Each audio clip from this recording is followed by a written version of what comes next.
sound too space agey, but someone told me that if there's a gap, the universe will have to fill it. That's correct. Somebody will rush to that gap to fill it. When going back to you did say that someone tried to steal your idea. Could you go run over a little bit in terms of what happened and how you managed to stave them off, and so people can understand that even if you do have an idea and you have done all the patents and stuff, it doesn't stop someone from trying to copy you. Right. You will eventually be copied. We live in a copycat world. The best protection, and I outline this in my book, Bringing a Product to Market, is the best protection you can have for a product is sell the most, the fastest. Right. And I know earlier I said take your time and sell a little bit at a time and grow. Well, that isn't really a conflict. I've been asked. You said, so go slow, but now you're telling me to sell the most, the fastest. You're under the radar until you reach a certain size.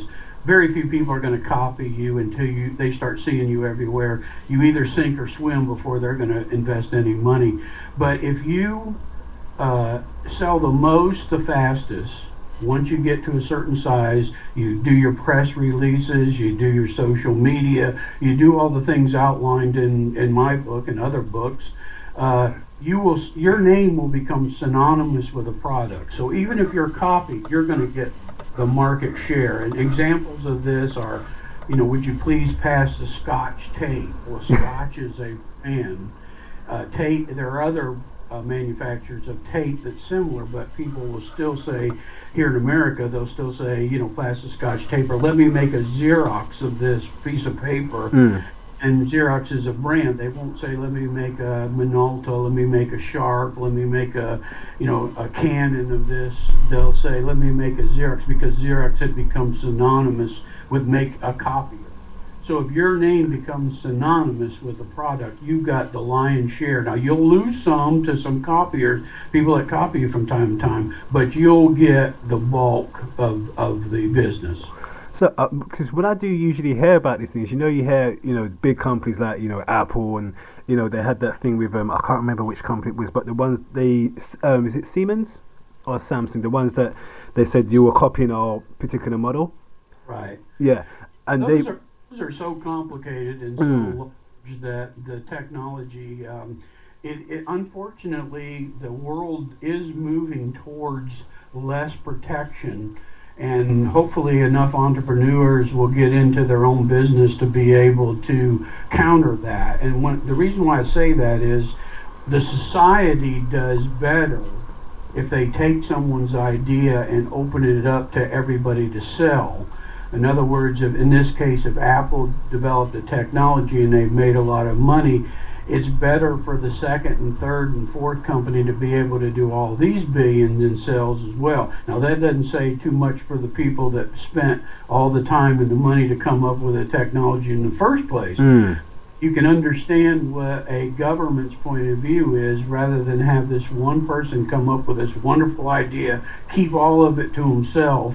And that's one of the reasons why in the United States they only last 20 years. They figure you'll be able to get a patent, you'll be able to protect yourself and be able to make the bulk of the money, but by the time it's 20 years, everybody should be able to share in your technology. I have mixed feelings about all that, because being an inventor and you work real hard and you go to the risk of invention, you should benefit, and society does benefit, but you should be the one to monetarily benefit. So those are both sides of the story. So I mean, you can more or less, if you have an invention, you can more or less position your product in such a way where you would benefit in the initial stages, but as later on down the line, due to the success of the product, you then start sharing whatever features or particular aspects of that invention to other third parties. Yes, that's correct. And most people counter with coming out with additional products or modifications from their original products. Some companies in the world actually shelf improvements until the time comes when a competitor starts to take their idea, they turn right around and come out with a superior idea to basically blow the other company out of the water. Wow. They'll actually not come out and show all their cards. They'll play their cards as they need to play their cards. Improvement to the product, different colors, different designs, and they won't come out with all that at once. They'll bring them out as people start to copy them. That's one strategy that's used. So going back to my original question, that because I always imagined that when someone copies your idea, you would go to some high court battle. There'll be lots of money wasted and poured down the drain to try and protect your idea. But since you've made it very clear that that protection is dwindling, so is that way better for people who are thinking about on this road taking this path to entrepreneurialism? Yes, and also there are many products out there that you should not even bother with a patent. If it's very easy to make, you just want to rely on selling the most, the fastest. You want to rely on your great service. You want to, and then you'll probably move on to additional products. You can use those funds unless you decide to do it yourself, which I like because there's a long period in this country called patent pending, where you can actually put that on your labeling and companies know you've applied for a patent, but you haven't received it and nothing's public, so they can't see it, and they're hesitant to duplicate your product because they don't know if it's tomorrow, next month, next year. They hate to start up a product and then the patent comes through and a week after they hit the market, and then they're hit with a lawsuit.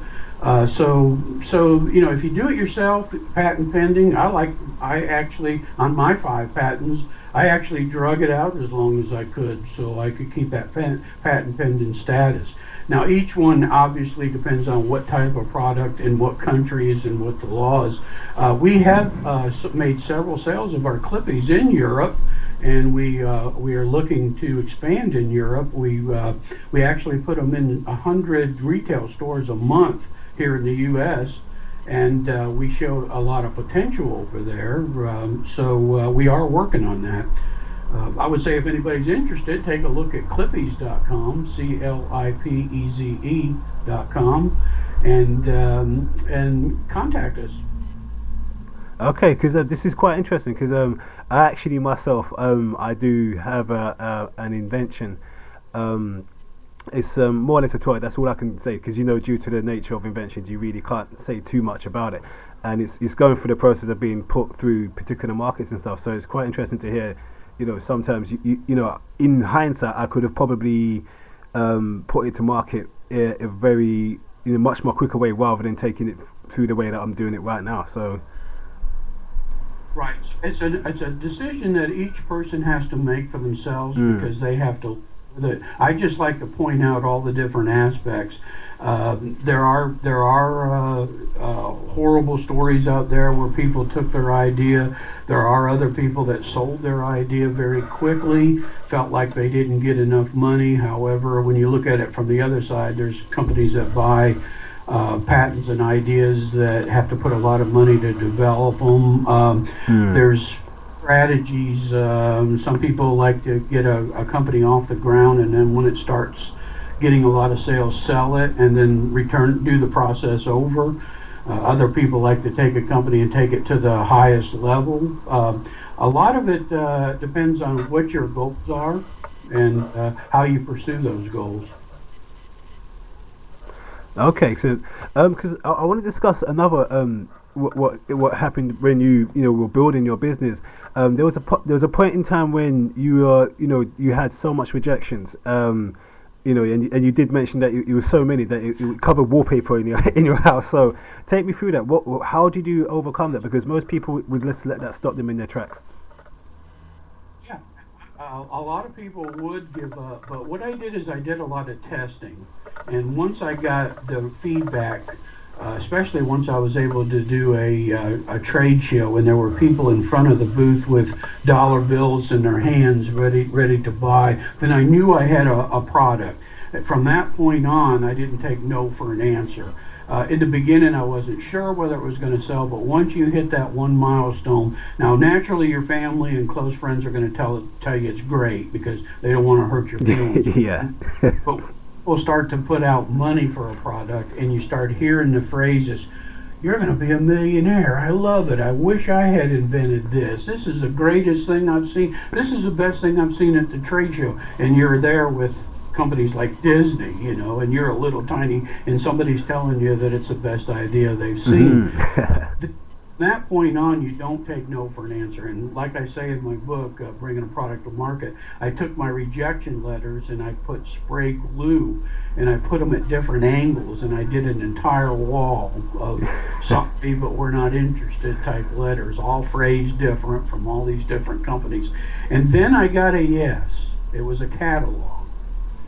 And that catalog was an interesting story. They did a study and they thought they were going to sell 48 products. Now, I don't know where they came up with 48. I suspect it was a regular lapel pin that didn't hold an ID, which is a totally different product. But anyhow, a guy from that thing called me up and he said, we think we're going to sell 48. So I sent them the 48, and they were a little late dropping their catalog. They sent out probably close to 1 million catalogs through direct mail and on the web. And I sat back, and it turned out over 6 months they sold 150,000. And that got me going. From that point on, which is very interesting, there's another concept, because once you get into one category, and what I mean by that is that direct mail catalog served the medical profession, and they like pins, they all wear ID badges, it was a good fit. But people, all these stores that I had called that turned me down, all of a sudden people were buying them from the catalog, going into the store saying, "Can you get these? Can you get these?" So the people that were up on the wall were calling me. And one thing led to another, and I did that retail display, and traveling reps saw it, sales reps. And I signed them up, and they had one for every area of the country, and it just snowballed from there. Amazing. So, like I said, way before that, you make a start, and despite what happens and the amount of rejections you get, something will happen. And the amount of rejections you had, and you had one yes to, on a ratio of how many rejections, and you just move forward with that. That's amazing. Oh, I probably got rejected probably close to 300-400 or better. Wow. But there are, what I outline in my book, Bringing a Product to Market, I did a campaign for catalogs, and there are books in the library that outline all the catalogs and what they sell, the buyer's name, how they prefer to be contacted. And I had a regular schedule. There were some I called every Monday morning. Even though they said, "You don't have to call us," I figured they were starting their week out thinking about me. And I would call and I would send, and one guy told me, he said eventually he turned to one of his co-workers and said, "Who is this Clippy's guy?" And they looked me up, and then they bought all our stuff. But had I not, the first time, and they said no, and I'd let it fall, I'd have never got that account. So really, the takeaway message here is just to just keep on keeping on. Really, just keep carrying on. Don't stop. No matter how rough it gets, just keep on trying. Persistence is key. Okay, another point I want to discuss, another topic, is finance. Now, I know most people, they always, if they start a business, they always lean towards trying to get funding rather than trying to sell a product. Can you speak to that?